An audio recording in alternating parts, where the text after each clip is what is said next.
নারীর ব্যাপারটা আপনাদের কোষাকুষি করার কারণটা আমাকে বুঝে আসে। আপনারা কি চান?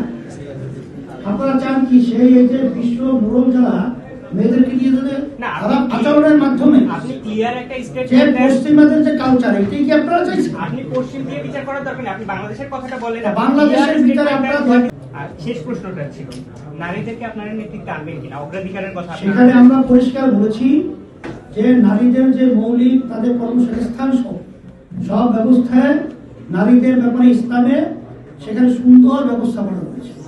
এটা তো এখানে ব্যাখ্যা দিয়ে কোরআনের সেই 30 পারা তো সম্ভব না, আর হাদিসের পুরোপুরি সম্ভব না। এটা আপনারা দেখবেন।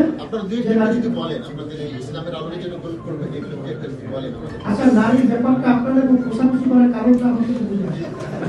আপনারা কি চান?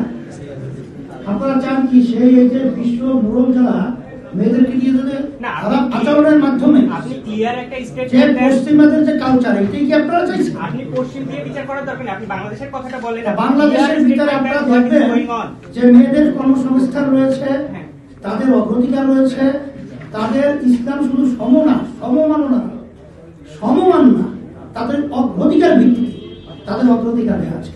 কারণ হাদিসের ভিতরে রাসূলুল্লাহ সাল্লাল্লাহু আলাইহি ওয়াসাল্লাম বলছে, মা এবং আব্বা যদি মেয়েদের সন্তানকে ডাক দেয় তখন প্রথম সন্তান মায়ের ডাকে সাড়া দিয়ে তার কাছে আগে যাবে, বাপের হাতে। তাই ইসলাম আসলে আমরা সবই দেখি নাই। ইসলাম যদি আমরা দেখি তাহলে দেখবেন যে শুধু মুসলমানই নয়, প্রতিটা অন্যান্য যে আমাদের দেশে লঘু সহ যারা বসবাস করছে তারা ইসলামের সুমহান আদর্শ এবং এর ভিতরে যে মানুষের সর্বদিক থেকে নিরাপত্তা রয়েছে এটা তারা তখন আল্লাহর রহমতে বাস্তবায়ন দেখবে। বর্তমান অবস্থায় নারীরা ইসলামের কাছে সবচেয়ে বড় নিরাপদ।